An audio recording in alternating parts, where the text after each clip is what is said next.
Ir ziemas saulgriežu vakars, un mēs braucam uz pirti, tur dziļi mežā, tepat jūras krastā.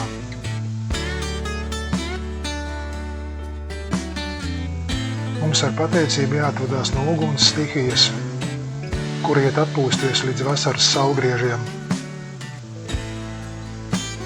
Mēs cienāsim uguns garus, uguns elfus ar saldumiem un ar karstu vīnu.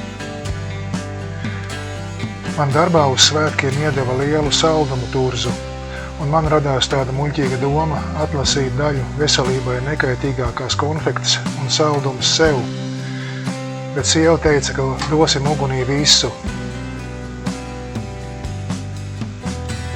Es sakaunējos par savu uzplaiksnījušo skopumu un bērnišķību. No nopirktajiem āboliem sieva atlasīja ugunī lielākos, skaistākos. Tā nu mums būs darbošanās, atbrīvot saldumus no iepakojumiem un konfektes no papīrīšiem, dodot ugunī. To mēs nefilmēsim.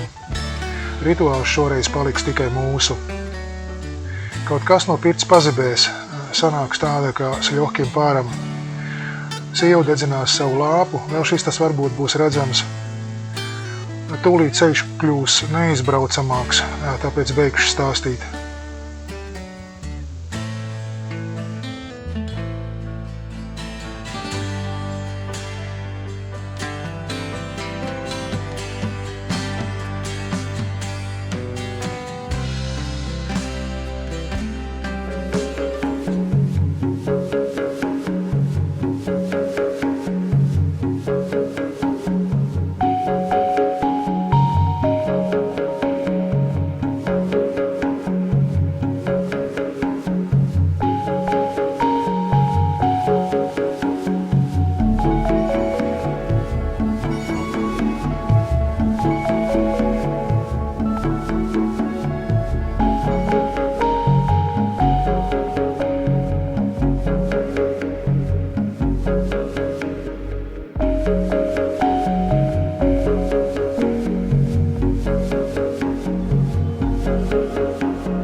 Parunāties ar Gariņu, vietas Gariņu, Pirts Gariņu.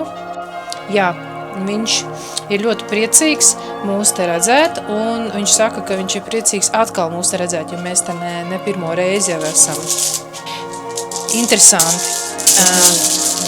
Tālāk. Mūsu kamera, kurai nav šodien atmiņas kārt. Jā. Andrīt, es ar Gariņu.